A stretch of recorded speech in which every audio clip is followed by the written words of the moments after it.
I have a technical question for those. So I understand this year, this championship, they dropped the voltage limit. So like teams like Ribbot, from what I heard, got screwed over because they used to run at a very high voltage, and now that they don't, did that affect you guys at all? We're not up to the voltage limit yet.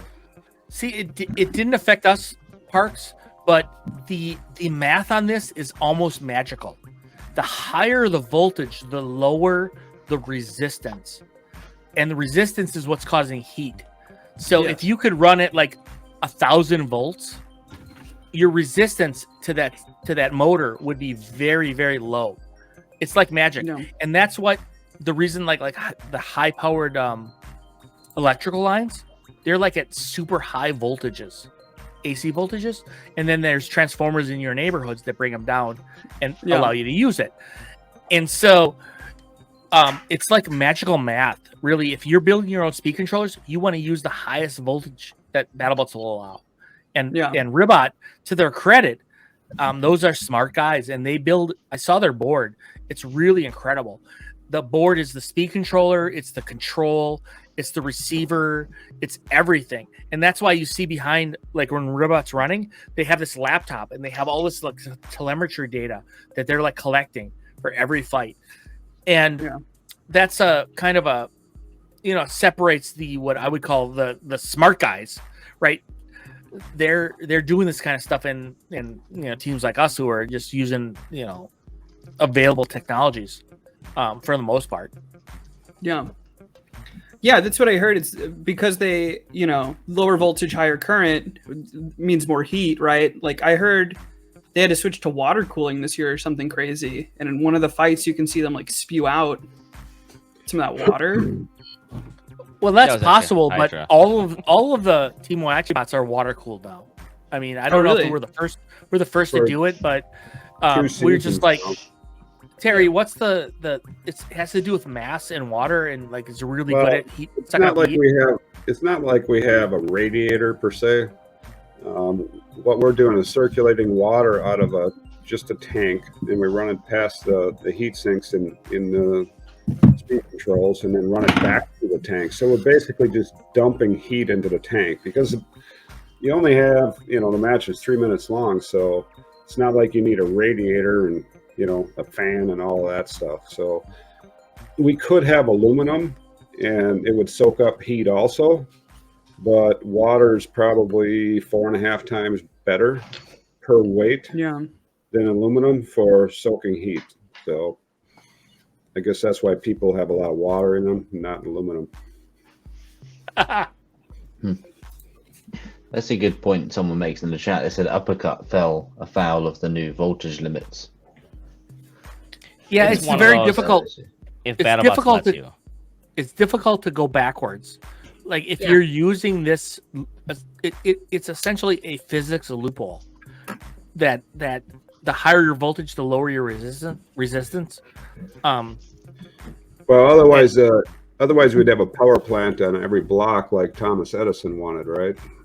Because you can't transmit that kind of power without having severe losses. It's funny you say that, but because I don't know if you know this, but like the original movie lights used were called carbon arcs, which is what it sounds like. They would just have a lot of DC current running through 2 rods of carbon, and the carbon would catch on fire, and it would burn very brightly. So at all the old studios, like if you work at Warner Brothers, if you work like at Warner Brothers, every single stage, every single studio has like 3 huge DC generators right outside of it.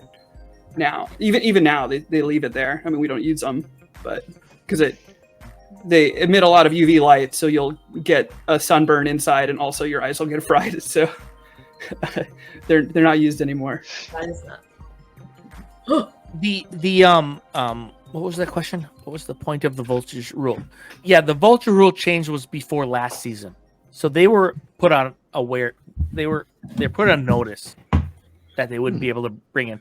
I wish Pat was here for this, but they're put on notice because BattleBots is worried about safety, and voltage is what's the dangerous part, right? The higher the voltage, the more danger there is. Well, the amps kill you, but the voltage needs to be there to push the amps. Yeah.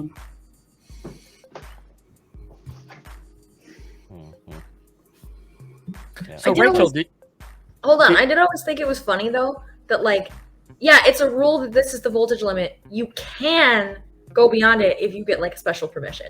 So it is sort of confusing that they would have a rule in place and then be like, but if you ask really nicely, you can break that rule.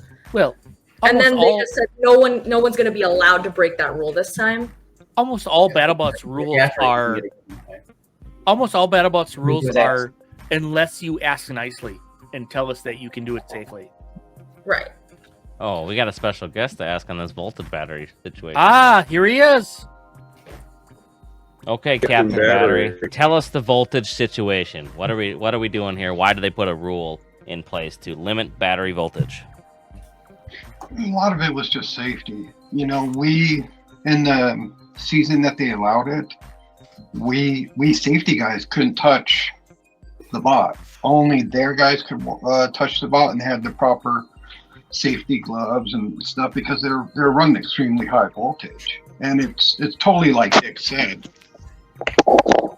You know, the higher voltage lowers the heat and the resistance and all that, but it was just a rule in general. And when Trey's going in there or I'm going in there, it was a little nerve-wracking, you know, to know that you're sitting on that much voltage and that one little mistake could really hurt someone.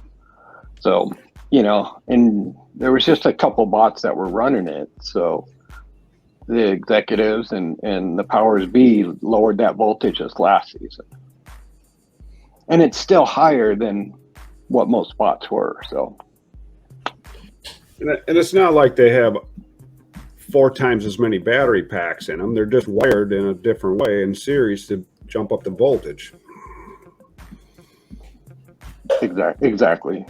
Yeah, they were running a lot of little packs, I believe. So that's the scoop is just a safety issue. Well, thanks for stopping in and giving us a scoop. I was not aware of this rule that you weren't allowed to touch those bots. Doesn't that really hamper you in the cooldown area? Don't you have to be able to make those bots safe?